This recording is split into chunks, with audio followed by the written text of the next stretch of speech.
இங்கே ரொம்ப பேர் என்ன நினச்சிக்கிட்டு இருக்கான்னு வந்து பார்த்தீங்கன்னா, கோயிலாக போனால் அந்த கர்மாவை வந்து நம்ம வந்து கரைச்சிடலாம், அந்த கர்மாவே வந்து டோட்டலாக தொலைச்சிடலாம் அப்படின்ற மாதிரிலாம் வந்து நம்ம மைண்ட் செட்டெல்லாம் வந்து ஆட்கள் இன்னும் இருந்துட்டு தான் இருக்காங்க. அன்னதானம் பண்ணாலே போதும்பா, கர்மாவெல்லாம் வந்து கழிச்சு ஓடி கட்டிடலாம் அப்படின்ற மாதிரி சொல்லுவாங்க. அன்னதானம் பண்ணுறதுலேயே இந்த மாதிரி பண்ணணும். அந்த அன்னதானம் நீங்கள் அதெல்லாம் விட்டு போட்டு எப்போயும் ரெகுலராக பண்ணுற மாதிரியான ஒரு அன்னதானம் பண்ணீங்கன்னா அதுலலாம் வந்து கர்மா கழியுமான்னு கேட்டால் அதுலலாம் வந்து கர்மா கழியறதுக்கான வாய்ப்பு சுத்தமாக கிடையவே கிடையாது. ஏன்னா மொத்தம் வந்து 3 கர்மா இருக்குது. நீங்கள் ஒரு கர்மாவில் தப்பிச்சு இன்னொரு கர்மாவில் மாட்டிப்பீங்க, அதில் தப்பிச்சு இன்னொன்று மாற்றிப்பீங்க. இந்த 3மே சேர்ந்து மாற்றி மாற்றி அடி வாங்கக்கூடிய ஆட்களும் வந்து இன்னும் இருந்துட்டு தான் இருக்காரு. ஏன்னு வந்து பார்த்தீங்கன்னா அவங்களுக்கு வந்து அந்த கர்மா அப்படின்னா என்னன்றதை பற்றி ஒரு தெளிவான புரிதல் வந்து ஆரம்பத்துலேருந்தே வந்து கிடையாது. இது தெரிஞ்சிச்சு அப்படின்னா மேக்ஸிமம் நீங்கள் கோயில் குளங்கள் போகிறத கூட அவாய்ட் பண்ணிடுவீங்க. ஏன்னா அந்த அளவுக்கு வந்து இந்த கர்மா அப்படின்ற விஷயத்தில் வந்து அவ்வளோ பெரியான அந்த விளக்கங்கள்லாம் வந்து அவ்வளோ இருக்குது. நம்ம வியூவர்ஸ் அனைவருக்கும் வணக்கம். இன்றைக்கி வந்து நம்ம வந்து கர்மா அப்படின்னா என்ன, இது என்னென்னலாம் பண்ணும், மொத்தம் எத்தனை கர்மா இருக்குது, இதுலேருந்து எப்படி மீள்றது, கர்மா வேறு விதி வேறு அப்படின்றாங்களே, இப்போ உண்மையிலே கர்மாவுக்கு விதிக்குமான என்ன தொடர்பு இருக்குது அப்படின்ற மாதிரியான எல்லா டீட்டெயிலுமே வந்து இந்த வீடியோவில் வந்து பார்க்க போகிறோம். முதல்ல கர்மானா என்ன அப்படின்னா, நீங்கள் செய்யக்கூடிய செயல் அதற்கான வினை பயன் என்ன வருதோ அதுதான் வந்து கர்மா. அதாவது உங்களுக்கு புரியும்படி சொல்லணும் அப்படின்னு வந்து பார்த்தீங்கன்னா, நீங்கள் ஒரு செயல் பண்ணுறீங்க, ஒரு நல்லது பண்ணுறீங்களோ இல்லை கெட்டது பண்ணுறீங்களோ, இப்போ ஒரு விஷயம் வந்து நல்ல விஷயம் வந்து பண்ணுறீங்க அப்படின்னா அதன் மூலியமாக வந்து உங்களுக்கு திரும்ப அதே மாதிரியான ஒரு நல்வினை வந்து உங்களுக்கு வந்து நடக்கும். அதே மாதிரி நீங்கள் வந்து ஒரு கெட்ட விஷயம் செய்கிறீங்க அப்படின்னா கண்டிப்பாக வந்து அதற்கு ஏற்ற மாதிரியான ஒரு கெட்ட விஷயம் வந்து உங்களுக்கு நடக்கும் அப்படின்றதான் வந்து இந்த கர்ம வினை சொல்லக்கூடிய தத்துவம். ஸோ இந்த கர்ம வினையை பற்றி இப்போ தான் சொல்லிட்டு இருக்காங்களா அப்படின்னு வந்து பார்த்தீங்கன்னா கிடையவே கிடையாது. இதெல்லாம் வந்து பல கோடி ஆண்டுகளுக்கு முன்னாடிருந்தே வந்து இந்த அந்த கர்ம வினையை பற்றி பேசிக்கிட்டு தான் இருக்காங்க. இப்போ நீங்கள் ஔவையாரை கேட்டீங்க அப்படின்னா ஔவையாரை வந்து அந்த காலத்திலேயே சொல்லிட்டாங்க, முற்பகல் செய்யின் பிற்பகல் விளையும் அப்படின்றத அந்த கர்மான்றதை தான் வந்து அந்த காலத்தில் அவங்களுக்கு ஏற்ற மாதிரியான ஒரு வடிவில் வந்து சொல்லியிருக்காங்க. பட்டினத்தார் பார்த்தீங்கன்னா முன் செய்த தீவினைகள் யாவும் இங்கனம் மூன்றதுவே அப்படின்னு சொல்லி பட்டினத்தார்னு சொல்லியிருக்காரு. திருவள்ளுவர் பார்த்தீங்கன்னா இவருக்கு வந்து ஊழி அப்படின்னு சொல்லிட்டு தனியாக வந்து ஒரு அதிகாரமே போட்டு அதில் ஒரு 10 திருக்குறளே கொடுத்துருக்காரு. இளங்கோவடியில் பார்த்தீங்கன்னா ஊழ்வினை உறுத்து வந்து ஊட்டும் அப்படின்ற மாதிரியான ஒரு லைனில் வந்து இந்த கர்ம வினையை பற்றி சொல்லியிருக்காரு. இல்லைப்பா எங்களுக்கு புரியுற மாதிரி யாருப்பா சொல்லியிருக்காங்க அப்படின்னு கேட்டிங்கன்னா மெரசலில் வந்து விஜயே வந்து சொல்லியிருப்பாரு அப்படின்னு வந்து பார்த்தீங்கன்னா, நீ பற்ற வைத்த நெருப்பொன்று பற்றி எரிய உனை கேட்கும், நீ விதைத்த வினையெல்லாம் உனை அறுக்க காத்திருக்கும் அப்படின்ற மாதிரி விஜய் சொல்லுவார். ஸோ இதுவுமே வந்து பார்த்தீங்கன்னா அந்த கர்மா ரிலேட்டடான ஒரு டைலாக்ஸ் தான். ஸோ நீ என்ன செய்கிறியோ அதற்கான பலன் தான் வந்து உன்னை வந்து சேரும். நீ கெட்டது செஞ்சால் உனக்கு கெட்டது வரும், நீ ஒரு நல்லது செஞ்சினா உனக்கு நல்லது வரும் அப்படின்றத தான் அவருமே வந்து அந்த டைலாக்ல வந்து சொல்லியிருப்பார். சரிப்பா, இதை வந்து அறிவியல் ரீதியாக எதுவும் ப்ரூஃப் இருக்கா அப்படின்னு கேட்டிங்கன்னா, நியூட்டனுடைய 3ஆம் விதி என்ன சொல்லுது அப்படின்னு பார்த்தீங்கன்னா, ஒவ்வொரு வினைக்கும் அதற்கு சமமான எதிர்வினை உண்டு அப்படின்றதான் வந்து அந்த நியூட்டனுடைய 3ஆம் விதியும் வந்து சொல்லுது. ஸோ இதை தான் வந்து கர்மா, இதை தான் வந்து எல்லாருமே சொல்கிறோம். அந்த காலத்தில் ஔவையாராக இருக்கட்டும், பட்டினத்தாராகட்டும், இப்போ சொல்கிற விஜயா இருக்கட்டும், நியூட்டனாக இருக்கட்டும், எல்லாமே அவங்க சொல்கிற விஷயம் என்னன்னு வந்து பார்த்தீங்கன்னா, நீ ஒரு செயல் செஞ்ச அப்படின்னா அதற்கு சமமான ஒரு எதிர் செயல் எதிர்வினை வந்து உனக்கு வரும் அப்படின்றது தான் வந்து அந்த கர்மா. அதை தான் வந்து அப்படி சொல்லியிருக்காங்க. சரிப்பா, இப்போ கர்மா இருக்குது அப்படின்றத நான் வந்து எப்படி தெரிஞ்சுக்கலாம், எனக்கு வந்து இப்போ கர்மா இருக்குப்பா அப்படின்னா நீங்கள் எப்படி தெரிஞ்சுக்கலாம் அப்படின்னு வந்து பார்த்தீங்கன்னா, ஒரு சின்ன எக்ஸாம்பிள் சொல்கிறேங்க. நீங்கள் வந்து ஒரு மிகப்பெரிய வந்து ஒரு பணக்காரர், நீங்கள் வந்து ஒரு பல காலேஜுகள்லாம் வந்து நீங்கள் வந்து விலைக்கு வாங்கி நீங்கள் வந்து அந்த காலேஜினுடைய ஓனராக வந்து நீங்கள் வந்து இருந்துடலாம். ஆனால் என்றைக்குமே வந்து நீங்கள் போய் அந்த காலேஜில் போய் ஒரு ப்ரொஃபஸராக போய் உங்களால் வந்து பாடம் வந்து நடத்தவே முடியாது. ஸோ அதுதான் வந்து கர்மா. இன்னோட பெஸ்ட்டாக எக்ஸாம்பிள் சொல்லணும்னா, இப்போ ஒரு பணக்காரர் இருக்கான், நிறைய வந்து சம்பாதிச்சுட்டு இருப்பான், சம்பாதிச்சு வந்து ஒய்ஃப்கிட்ட கொடுத்துட்டு இருப்பான். ஆனால் அவனுக்கு ஒரு செலவுன்னு வரும்போது வந்து பார்த்தீங்கன்னா கண்டிப்பாக அவன் ஒய்ஃப்கிட்ட போய் கேட்டுட்டு இருப்பான், ஒரு 10 ரூபா இருந்தால் கொடு, 5 ரூபா இருந்தால் கொடு.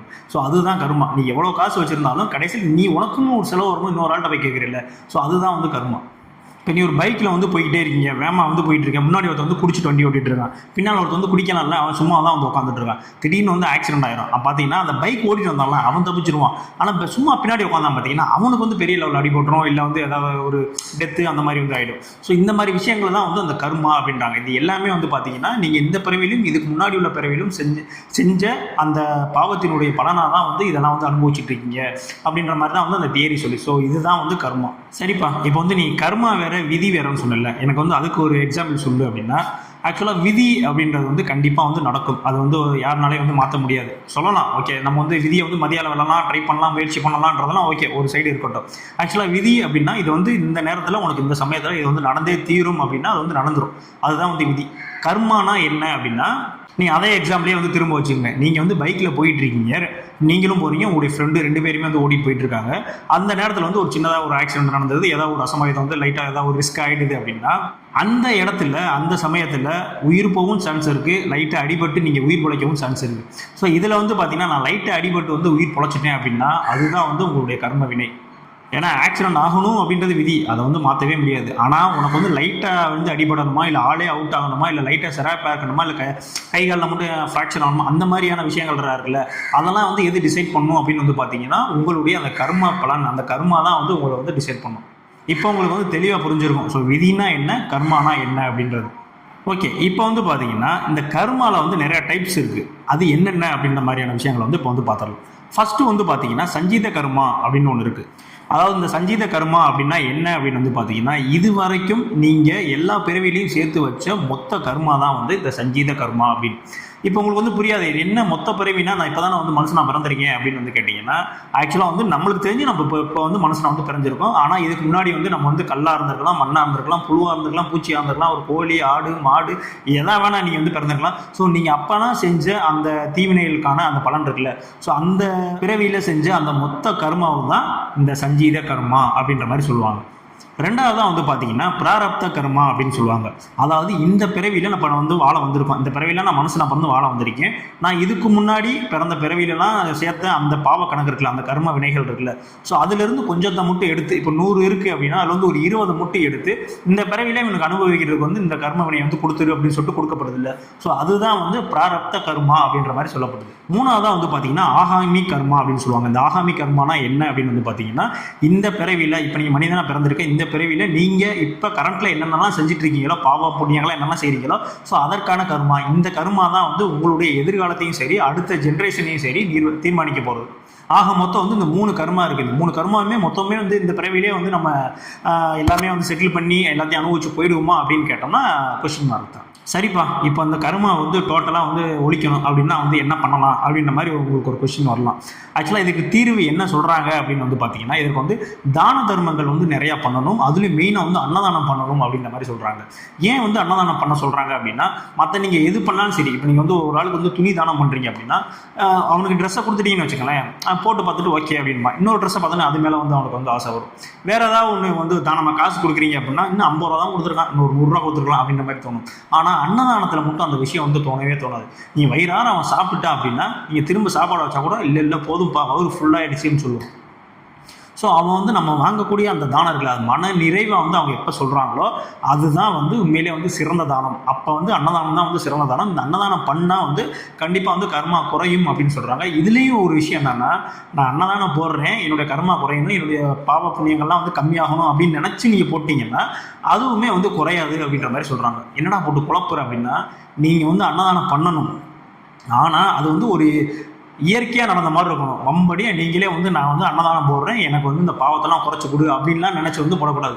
இந்த கோயிலில் நான் போய் 10 ரூபா போடுறேன், எனக்கு இதை ஃபுல்லாக நிறைவேற்றி கொடுன்னு சொல்லுவீங்கல்ல, ஸோ அந்த மாதிரியான விஷயங்கள் இல்லாமல் இருந்துச்சுன்னா கண்டிப்பாக வந்து அந்த பாவங்கள் வந்து குறையும் அப்படின்ற மாதிரி சொல்லப்படுது. அது மட்டும் இல்லை, ஏழை எளியோருக்கு வந்து நீங்கள் நிறையா வந்து ஹெல்ப் பண்ணீங்க அப்படின்னாலும் உங்களுடைய பாவ புண்ணிய கணக்கில் இந்த கர்ம வினைகள் வந்து குறையிறதுக்கு வந்து அதிக வாய்ப்பு இருக்குது. சரிப்பா, அப்போ எல்லாமே வந்து கர்மா தான், கர்மானால தான் வந்து நடக்கிறோம், கர்மானால தான் ஓடுறோம், கர்மானால தான் அந்த பிறவி இருக்குது அப்படின்னா அப்புறம் அதுக்கு கோயில் குளம் இந்த சம்பிரதாயம் சடங்கலாம் அப்படின்ற மாதிரியான ஒரு கேள்வி வந்து உங்களுக்கு தோணுதில்ல?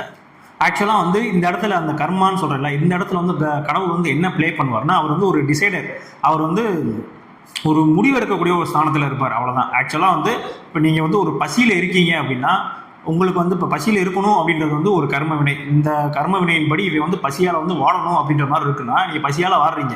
அந்த நேரத்தில் வந்து கடவுள் வந்து உங்களுக்கு வந்து ஒரு சாப்பாடை கொடுக்குறாரு அப்படின்னா உங்களுக்கு பசி வந்து ஆறிடும். ஆனால் அந்த சாப்பாடு அது பழைய சோறாக கொடுக்கணுமா, இல்லை ஒரு பிரியாணியாக கொடுக்கணுமா, இல்லை ஒரு டாப் கிளாஸ் சாப்பாடாக கொடுக்கணுமான்ற ஒரு டிசைடர் இருக்கார்ல, அந்த டிசைட் பண்ணுறது தான் வந்து அந்த கடவுள். அந்த பசியாக இருக்கிறவனுக்கு அவனுக்கு சாப்பாடு கொடுத்தாலும் பசி ஆகிடும், ஒரு பழைய சோறு கொடுத்தாலும் பசி ஆகிடும், ஒரு பிரியாணி கொடுத்தாலும் பசி ஆகிடும். பிரியாணி கொடுத்து அந்த பிரியாணி கடைக்கு அவனை ஓனர் ஆக்கினாலுமே வந்து அவனுக்கு சந்தோஷம் தான். ஸோ இதெல்லாம் வந்து எந்த மாதிரி டிசைட் பண்ணுறாருல, இவனுக்கு இது போதும், இவனுக்கு இதை தான் கொடுக்கணும் அப்படின்ற மாதிரி ஒரு டிசைட் பண்ணுறாருல, அந்த வேலை தான் வந்து அங்கே கடவுள் அப்படின்ற மாதிரியான அர்த்தம் தான் சொல்லப்படுது. இப்போ பார்த்தீங்கன்னா நீங்கள் ஹரிச்சந்திரனை வந்து எடுத்துக்கங்களேன். ஹரிச்சந்திரன் கதையெல்லாம் வந்து கேட்டிருப்பீங்க. ஹரிச்சந்திரன் மாதிரி அது சூரிய வம்சத்தில் ஒரு நல்ல ஆண்ட ஒரு மன்னன் இருக்காரா அப்படின்னு கேட்டால் இப்போ வரைக்குமே கிடையாது. அப்பேற்பட்ட ஒரு அரசன் நாட்டு மக்களுக்கு வந்து அந்த அளவுக்கு வந்து பண்ணியிருக்காப்புல, நிறைய வந்து உண்மையை வந்து அதிகமாக பேசுவார். அதனால தான் வந்து ஹரிச்சந்திரன் வந்து ஃபேமஸ். எக்காரணத்தை கொண்டு அவர் வந்து பொய்யே சொன்னதில்லை, நீதிக்கு தவற வந்து பண்ணதே இல்லை. ஆனால் அவருடைய நிலைமை கடைசியில் எப்படியாச்சு, தன்னுடைய மகனவே வந்து வெட்டி கொள்கிற அளவுக்கு வந்து வந்துச்சு.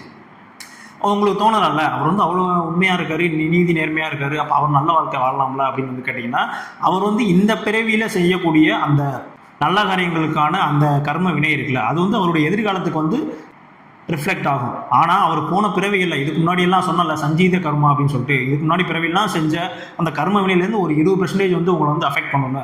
ஸோ அந்த விஷயம் தான் வந்து அந்த ஹரிச்சந்திரனை வந்து அஃபெக்ட் பண்ணுது. ஸோ எப்பயுமே வந்து பார்த்தீங்கன்னா கர்மா அப்படின்ற விஷயம் வந்து உங்களுடைய ஒரு செயலை பொறுத்து தான். நீங்கள் நல்லது செஞ்சீங்க அப்படின்னா கண்டிப்பாக வந்து உங்களுக்கு நல்ல கர்மா வரும். நீங்கள் கெட்டது செஞ்சீங்க அப்படின்னா உங்களுக்கு வந்து ஒரு கெட்ட கர்மா தான் வந்து வரும். ஸோ ஒரே ஒரு எக்ஸாம்பிள் சொல்கிறேன், இது வந்து உங்களுக்கு ரொம்ப நல்லாவே வந்து புரியும்.